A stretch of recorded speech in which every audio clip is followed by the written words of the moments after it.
bomb explosion often destroys the evidence of where and how the explosive was made. But microscopic elements do survive. These tiny fragments often tell a story, and sometimes can identify the perpetrator.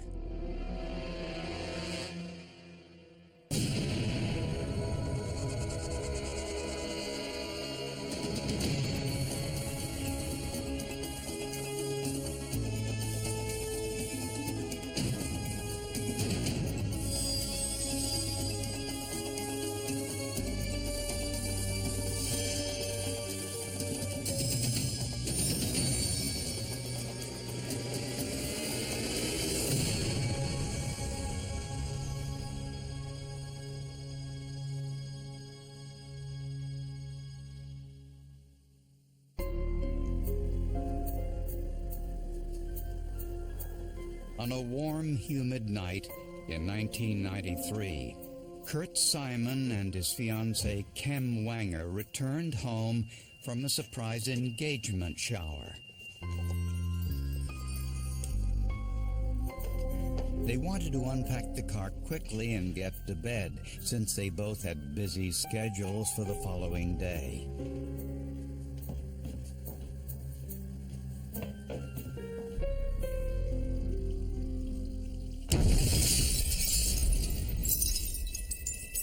I had felt the concussion of this thing hit me in waves. I had looked down and I'd noticed a pair of legs. Then it all of a sudden occurred to me that this was Kim, and yeah, she was obviously dead. And the neighbors were all starting to come over, and I had screamed to them to call 911. Investigators noticed pieces of metal in Kim's left hand, an indication that the bomb was detonated with a motion sensor device. There was something in the foyer there that she knew was out of place. And she bent over to either move it or pick it up, and that's when it detonated. There was evidence that it was a pipe bomb by the pipe bomb fragments. There was also added shrapnel to the bomb. They found ball bearings, or later determined to be hunting shot. Investigators found a hole in the foyer floor almost a foot wide and deep. Metal fragments were embedded in the walls and ceiling. There was shrapnel as far away as across the street into various segments of the house, blown both backwards and forwards into the kitchen, which is in a straight line from the foyer. In the basement, investigators found wires, gunpowder, and fuses, proof that the bomb had been made in this house. The bomber obviously left all that material down there, thinking that, the house may be destroyed. Nobody would ever find it. Nobody would ever see him come and go from the house. In the kitchen were battery wrappers. Batteries were used in the bomb, but most importantly, a pair of gloves. So the speculation was the bomb construction was finalized at the house. The person threw the paper debris and the gloves in the garbage and then left. It was clear that the perpetrator was someone who had access to the house. Kurt Simon could have placed the bomb in the foyer prior to Kim coming in. By going in the house first, he could have taken something out of a suitcase and set it on the floor and walked back out. Could have. Wait a minute. You're thinking I had something to do with this? Kurt was unable to provide any information about the bombing because he said he didn't see anything suspicious. The next thing I remembered was being grabbed by a couple of police officers, handcuffed, pulled to the front of the house, and paraded in front of this crowd of people into a police car. Kurt had his own suspicions about who killed his fiancée. He pointed the finger at Kim's mother, Cricket. If you take every kind of evil, roll it up into a ball, there you have Cricket Lewis. Cricket was just depraved and evil, terribly, terribly self-centered. What I do know is, does Cricket have the capabilities and the depravity to do something like that? Absolutely. Absolutely. Cricket, hope I'm not shot for this, but I mean, Cricket made her money on her back. I mean, yes, she had a bar, but I think that the bar that she had was bought from the inheritance of an old lady that she took care of, that of course died under her care. Investigators had suspects. All they needed now was some hard evidence.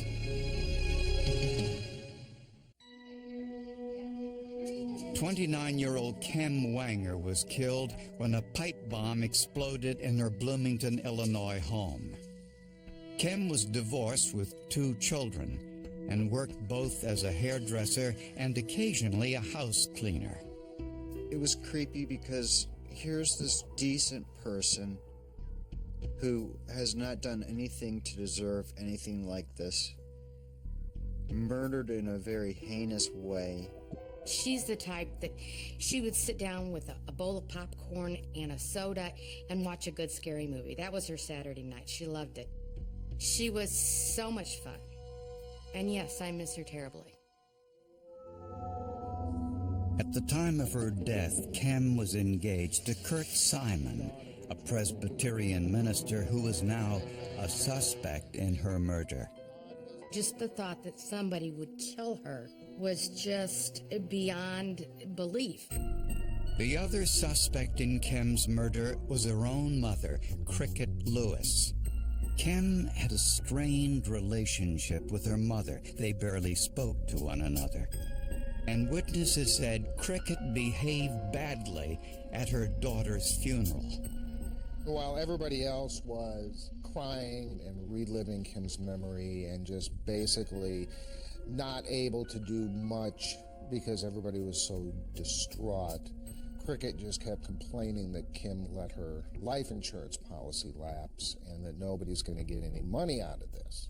You can't judge by reactions at the funeral, though. Because people express loss in very different ways. I mean, some people laugh at funerals and some people cry at funerals. Like Kurt Simon, Cricket Lewis denied any involvement in her daughter's murder. When all of the bomb fragments were recovered, investigators found some distinctive features. The explosive charge had been wrapped with metal ball bearings, or BBs, which increased its killing power. When the bomb explodes, they'll be traveling at a very high rate of speed. There'll be several hundred pieces of either metal or, in this case, metal and BBs would be projected towards its intended victim. Gas chromatography testing revealed that 2 different types of gunpowder had been used. We won't reveal the specific components except to say there may have been a motive for the mixture. It would create a more powerful explosion, yes. The sheer power of the device indicated that Kim's fiancé, Kurt, may have been a target as well. This bomb was strong enough to kill several people. I do believe that Kim was the intended target, but I also believe that had I been standing in the room and killed by this thing, that would have just been considered a bonus. Investigators didn't think Kurt knew how to build a bomb, let alone one with a motion sensor device and so much power. One of the end caps had 2 holes drilled in it, which was very unique. At the time of my evaluation of the evidence, there were more than a handful of pipe bombs involving an end cap with multiple holes drilled in over 20,000 entries in our database. So it made it very unique. I don't think Kurt Simon could make a bomb if his life depended on it. For the same reason, Kem's mother, Cricket, was eliminated as a suspect. We didn't feel she had the ability, the mentality to build such a device. I think she was preoccupied by her own personal problems. The next logical suspect was Kem's ex-husband, Paul. He lived only 2 miles away, and he knew Kem's schedule because they shared custody of their daughter. Anytime someone's divorced, you're going to look and see who would have the motive, who would be motivated to hurt someone else. You know, what's the past history there? There was a little dispute as far as custody and some support that was being given to Kim financially. So there was a potential there for a motive. Paul said he was with his friends and daughter for the entire weekend, and they all corroborated his alibi. Next, investigators learned that one of Kem's former co-workers, Phil Hartman, may have had a motive. Kem had filed a sexual harassment complaint against Hartman, alleging that he continued to make sexual advances towards her even after management ordered him to stop. Hartman was fired and promised to get even. He did make some statements about, I'll get you for this, I'll get back at you, something like that. So he became a person of interest right away. But Hartman was in another state when Kem was murdered, and he had an airtight alibi. He was actually working at the time of the explosion, and he had several witnesses, several people who could testify the fact that he was there, not in the area, had not left the area for several months. Now investigators were baffled and realized they would have to look deeper to find out who wanted Kem Wanger and Kurt Simon dead. I would characterize this as one of the coldest, calculated murders that I've ever been involved with.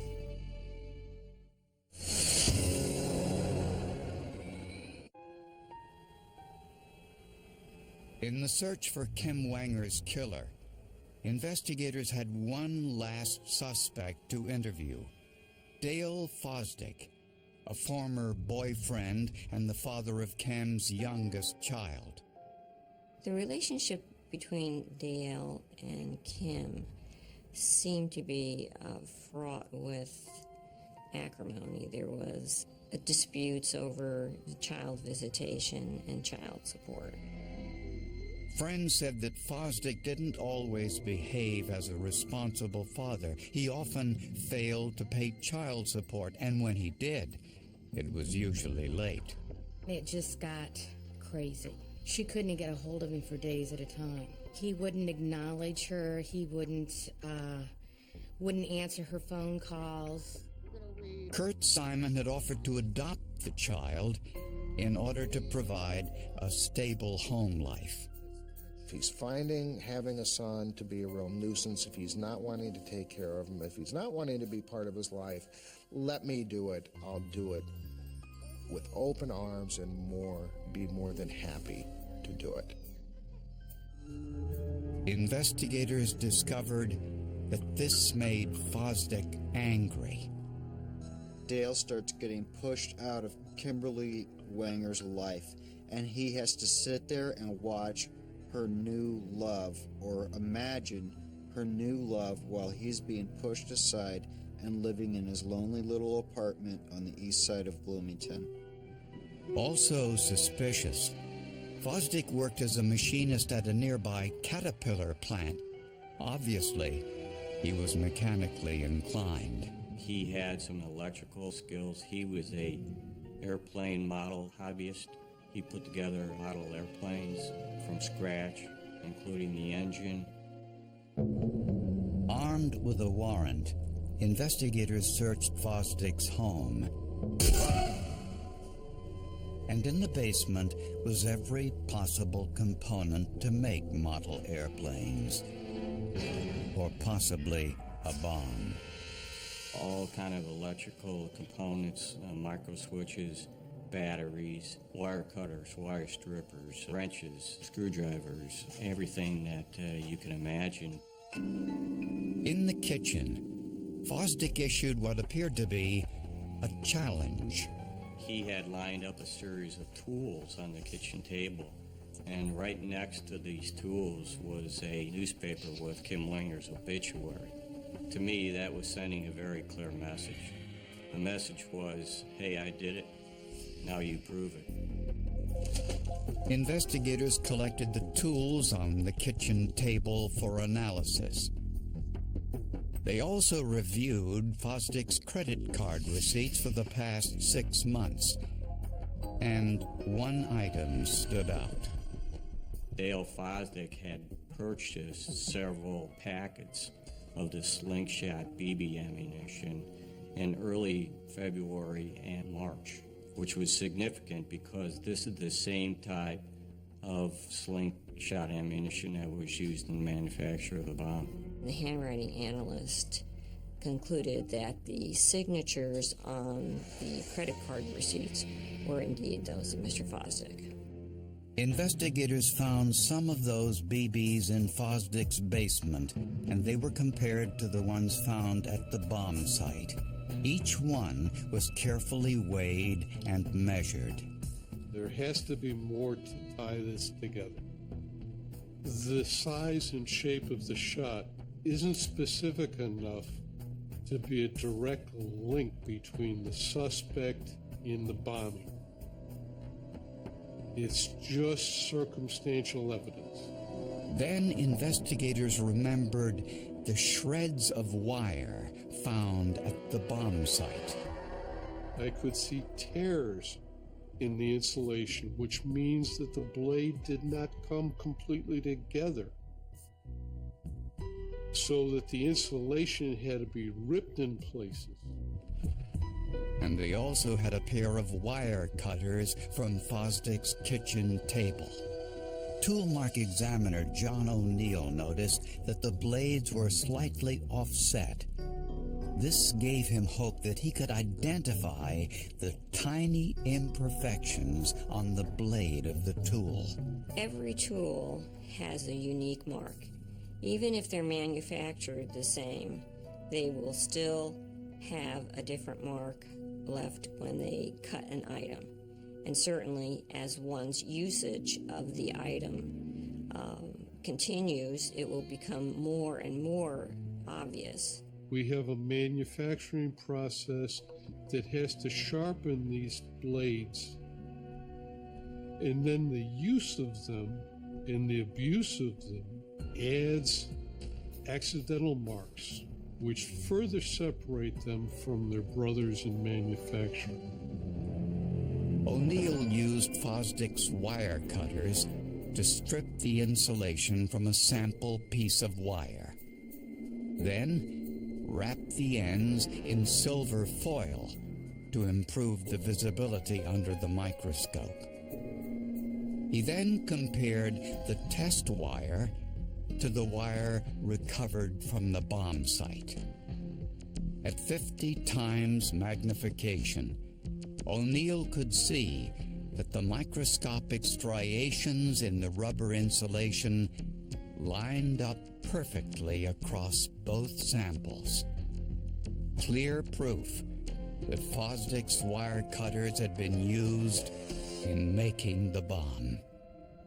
To me, this evidence is the strength to say that that tool and whoever held it was the person who manufactured a device that killed an innocent person.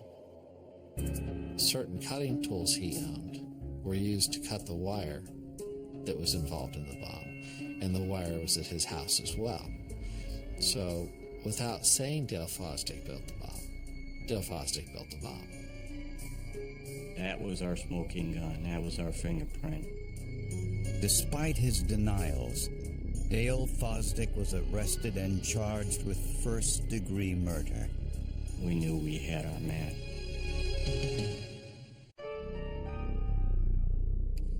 What was the motive for killing 29-year-old Kem Wanger. Prosecutors believe Dale Fosdick was angry with Kem for ending their relationship, especially since they had a child together. Fosdick was also troubled by Kem's desire to gain full custody by having her new fiancé, Kurt Simon, adopt the child. The evidence shows Fosdick designed a pipe bomb with extraordinary power and took every precaution to avoid detection. But he inadvertently signed his name to his work by leaving those tool marks on a single piece of wire. He put together most of the bomb at his house, but to make sure he didn't blow himself up while transporting it, he did the final assembly in Kem's basement. He carefully placed the bomb on the foyer floor near a table where he usually left his child support payments. Fosdick may have suspected both Kem and Kurt would enter the house together. Or perhaps he didn't care which one he killed.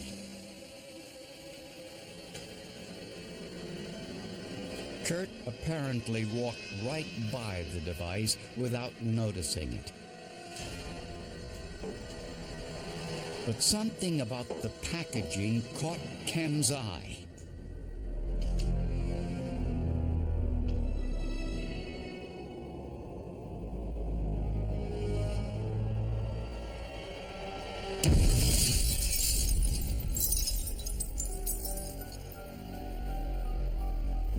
As the mother of his own child, it was a brutal murder.